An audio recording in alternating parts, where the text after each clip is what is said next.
घना और शांत जंगल, जहां हर सुबह चिड़ियों की चहचहाहट से शुरू होती थी। लेकिन उस दिन जंगल की हवा में कुछ अजीब सा डर घुला हुआ था। अचानक 4 खूंखार लक्कड़बग्घे जंगल की सीमा लांघकर अंदर घुस आए। उनकी आंखों में भूख थी, दांतों में खून और दिल में दया नाम की कोई चीज नहीं। जहां भी वे जाते, जो भी जानवर सामने आता, उसे घेरकर बेरहमी से हमला कर देते। आज कोई नहीं बचेगा, ये जंगल अब हमारा होगा। उसी समय एक बेचारा गधा, जो रोज की तरह घास की तलाश में जंगल की ओर चला आ रहा था, उसे क्या पता था कि जंगल में मौत घूम रही है।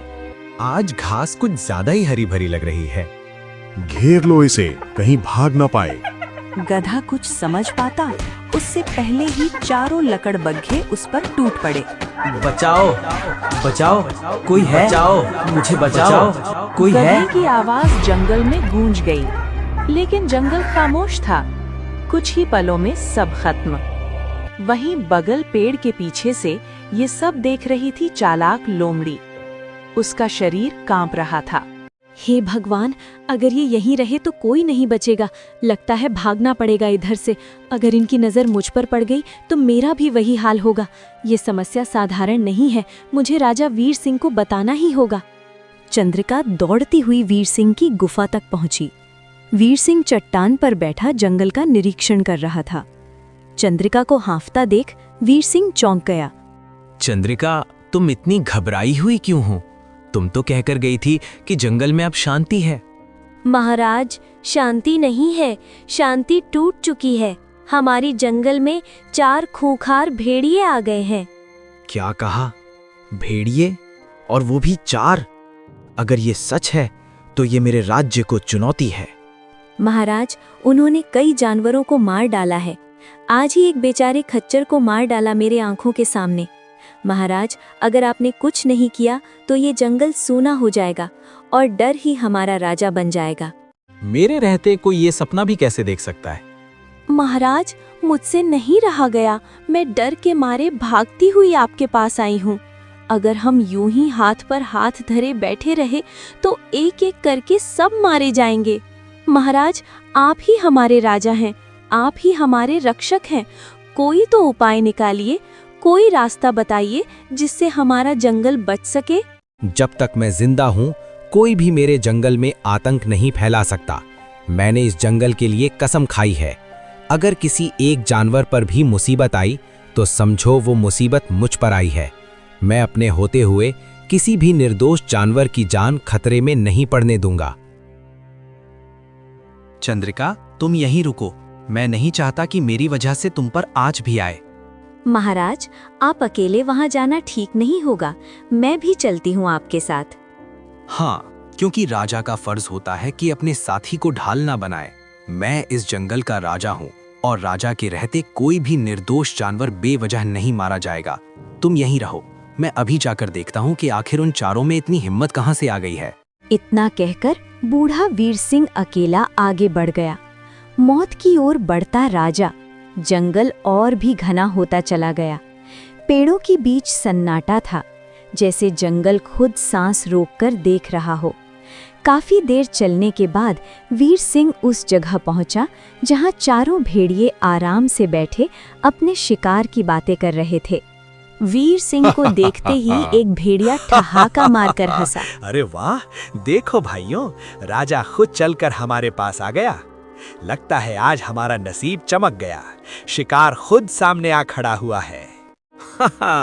इसे लगता है ये बहुत ताकतवर है। आज हम इसका ऐसा हाल करेंगे कि जंगल वाले पहचान भी नहीं पाएंगे कि ये कभी राजा हुआ करता था। सुने बाघ, चाहे तू खुद को जंगल का राजा समझे, लेकिन हमारे सामने कोई भी जानवर टिक नहीं पाता। हम 4 भाई हैं। हमारी एकता इतनी मजबूत है कि बाघ क्या, अगर 5 बाघ भी आ जाएं तो हम सबको चीर कर अलग कर दें।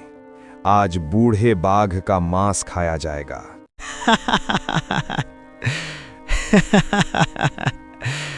वीर सिंह अब तक चुप था। उसकी आंखें बंद थीं। भेड़िए समझे शायद डर गया है, लेकिन अचानक वीर सिंह ने धीरे से आंखें खोली। उसकी आवाज शांत थी, बहुत शांत। तुम लोगों ने बहुत कुछ कह लिया, तुम लोगों को भौंकना हो गया, तुम लोग ज्यादा वीर समझ रहे हो अपने आप को, लेकिन याद रखना बेटा, ताकत दहाड़ में नहीं समझ में होती है, और जो खुद को अजय समझ ले उसका अंत सबसे पहले होता है। समझ रहा है ना? अरे देखो भाइयों, ये तो बूढ़ा वीर सिंह से डरने की कोई जरूरत नहीं। आज तो इसका खेल खत्म समझो। मेरी बुढ़ापे को मेरी कमजोरी मत समझो, अभी भी वक्त है। अगर जान प्यारी है तो इसी पल मेरे जंगल से चले जाओ। ओ, ये लाचार बाघ हमें भगा रहा है। देखो तो कितनी अकड़ है इसमें। मैं इस जंगल का राजा हूं, मैं सबके भले की सोचता हूं, मैं बेवजह किसी का खून नहीं चाहता। लेकिन अगर मेरा गुस्सा जाग गया तो मैं ये नहीं देखूंगा कि तुम 4 हो या 5। भलाई इसी में है कि जहां से आए हो वहीं लौट जाओ। सुन लो बूढ़े बाघ, अब ये जंगल तुम्हारा नहीं, हमारा है। हम जहां जाते हैं वहां खून की नदियां बहती हैं। जिस जंगल में हम घुसते हैं वहां किसी और का राज नहीं चलता। हम अब तक 10 जंगल उजाड़ चुके हैं, आज तुम्हारा जंगल 11वां होगा। 10 जंगल होंगे तुम्हारे उजाड़े हुए, लेकिन ये जंगल सिर्फ मेरा है। मेरे रहते इस जंगल के किसी भी जानवर की एक बूंद खून भी नहीं बहेगी। तुम मेरी गैर मौजूदगी में यहाँ आए, अब तुम्हारा क्या होगा ये ऊपर वाला तय करेगा। अकेला राजा बनाम 4 दरिंदे। वीर सिंह अकेला ही चारों भेड़ियों पर टूट पड़ा। उसकी दहाड़ से जंगल कांप उठा। चारों ने मिलकर उस पर चारों तरफ से हमला कर दिया। वीर सिंह आखिरी सांस तक लड़ा, एक बार भी पीछे नहीं हटा। अंततः महान राजा जमीन पर गिर पड़ा। दरिंदों की जीत की घोषणा। लकड़बग्घे हाँफते हुए हंसने लगे। आज जंगल के राजा का अंत हो गया। बड़ा शोर मचा कर आया था हमें मारने। इसे क्या पता था हम चारों की ताकत क्या होती है। आज से ये जंगल हमारा है। अब यहाँ सुख शांति नहीं बल्कि खून की नदियां बहेंगी। वीर सिंह का शरीर जमीन पर निश्चल पड़ा था। उसकी दहाड़ हमेशा के लिए खामोश हो चुकी थी। चारों भेड़ियों की आंखों में अब कोई डर नहीं था, सिर्फ पागलपन था। एक भेड़िया खून से सने मुंह के साथ चिल्लाया, अब जो भी हमें दिखाई देगा हम उसे जिंदा नहीं छोड़ेंगे। छोटा हो या बड़ा, कमजोर हो या ताकतवर, आज सब मारे जाएंगे। इस जंगल में अब हाहाकार मचेगा। कोई चीख सुनेगा नहीं, कोई मदद को आएगा नहीं। अब यहाँ बस खून की नदियां बहेंगी। इस जंगल का आज सत्यानाश होगा। चारों की आवाजें मिलकर पूरी जंगल को दहला रही थीं। वीर सिंह का बलिदान वहीं जमीन पर पड़ा था जिसने आखिरी सांस तक अपने जंगल की रक्षा की थी। वो लड़ने नहीं, अपने जानवरों को बचाने आया था, लेकिन चारों दरिंदों ने मिलकर उसे बेरहमी से मार डाला। जंगल जैसे रो पड़ा, पेड़ झुक गए, हवा थम गई। एक खच्चर पास की झाड़ियों में छिपा हुआ ये सब देख रहा था। उसका शरीर कांप रहा था, आंखें डर से फटी हुई थीं। बाप रे बाप, ये तो राजा को ही मार डाले। अगर वीर सिंह नहीं बचे तो हम जैसे कमजोर जानवर कहाँ टिक पाएंगे। अगर इनकी नजर मुझ पर पड़ गई तो मैं तो एक पल में मारा जाऊंगा। वीर सिंह कितने अच्छे राजा थे, हम सबकी रक्षा करते थे। आज वो हमारे बीच नहीं रहे। अब हम किसके पास जाएं, किससे मदद मांगे? नहीं, अगर मैं यहाँ रुका तो मेरी मौत पक्की है। मुझे माफ करना महाराज, मैं कमजोर हूँ। भलाई इसी में है कि मैं ये जंगल छोड़ दूं। इतना कहकर बेचारा खच्चर धीरे धीरे जंगल की सीमा की ओर बढ़ गया। पीछे छूट रहा था एक उजड़ता हुआ जंगल और आगे था अनजाना अंधेरा। खच्चर तेज कदमों से जंगल की सीमा की ओर बढ़ रहा था। उसका दिल जोर जोर से धड़क रहा था। जिस जंगल ने अपने राजा को नहीं छोड़ा वो मुझे क्या छोड़ेगा। अगर मैं यहाँ रुका तो अगला नंबर मेरा होगा। उसी वक्त जंगल के दूसरे छोर से एक गाय लड़खड़ाते कदमों से अंदर आई। उसकी आंखें नम थीं, दिल टूटा हुआ था। उसका नाम था सुंदरी। मेरे मालिक ने मुझे घर से निकाल दिया। अब मैं कहाँ जाऊं? ये जंगल बहुत बड़ा है और मैं यहाँ किसी को जानती भी नहीं। अगर कोई खूंखार जानवर मिल गया तो मैं बच नहीं पाऊंगी। मुझे कोई सुरक्षित जगह ढूंढनी होगी। इधर जंगल आज हर किसी के लिए दुश्मन बन चुका था। भेड़ियों की भूखी नजर झाड़ियों के पीछे से एक भेड़िया सुंदरी को देख चुका था। उसकी आंखें चमक उठीं।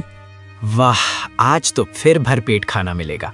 बड़े दिनों से गाय का मांस नहीं खाया, आज मजा आ जाएगा। अरे इसके लिए भाइयों को क्यों बुलाऊं? ये तो घास खाने वाली है। मैं अकेला ही काफी हूँ इसे निपटाने के लिए। आज तो मुझसे नहीं बच पाएगी। सुंदरी ने जैसे ही पीछे मुड़कर देखा, उसके पैरों तले जमीन खिसक गई। हे भगवान, मैं कहाँ आ गई? मेरे मालिक ने मुझे क्यों निकाल दिया? मैंने क्या बिगाड़ा था? डर मत, तुम्हारी मौत इतना जल्दी नहीं आएगी। उसी समय झाड़ियों से एक शेर निकलकर उसके पास आता है। काले शेर को देखकर सुंदरी को थोड़ा हिम्मत मिल गया। आप कौन हैं? मैं इस जंगल का रक्षक हूँ और आज से तू अकेली नहीं है, मैं तुम्हारा साथ हूँ। हट जा शेर, तुम मेरे रास्ते में हट जाओ। अब ये जंगल हमारा है। ये जंगल कभी दरिंदों का नहीं रहा, ना रहेगा। तुम अपना भलाई चाहते हो तो चले जाओ यहाँ से। तू कौन होता है हमें रोकने वाला? तू जानता भी है मैं कौन हूँ और मेरे भाई कौन है? मैं इस गाय का शिकार करने आया हूँ। भलाई इसी में है कि तू चुपचाप यहाँ से चला जाए। कुछ ही दिनों पहले हम चारों भाइयों ने इस जंगल के राजा वीर सिंह को मार डाला। क्या तू भी वही चाहता है कि हम तुझे भी मार दें? हट जा शेर, ये गाय मेरा शिकार है। तू बहुत बोल रहा है। लगता है तेरी मौत मेरे यहाँ खींच लाया है तुझे। तुझे तो आज कोई नहीं बचा सकता बेटा। भलाई इसी में है कि चुपचाप चला जा। और वैसे भी तुम लोगों ने मिलकर राजा को मार दिया, अब तो और नहीं छोड़ेंगे तू लोगों को। तुम्हारी इन बातों से क्या मैं डर जाऊंगा? तब शेर ने उसके खिलाफ कर दिया। भेड़िया जमीन पर गिर पड़ा, उसकी सांसें टूटने लगी। 4 भेड़ियों में से एक मारा गया, बचे 3। आपने मेरी जान बचा ली, लेकिन आप भी तो एक शिकारी हैं। कहीं आप मुझे भी तो नहीं मार डालेंगे? कहीं ऐसा तो नहीं कि आपने मुझे इसलिए बचाया ताकि बाद में आप ही मुझे खा जाएं? आप भी तो मांस खाते हैं।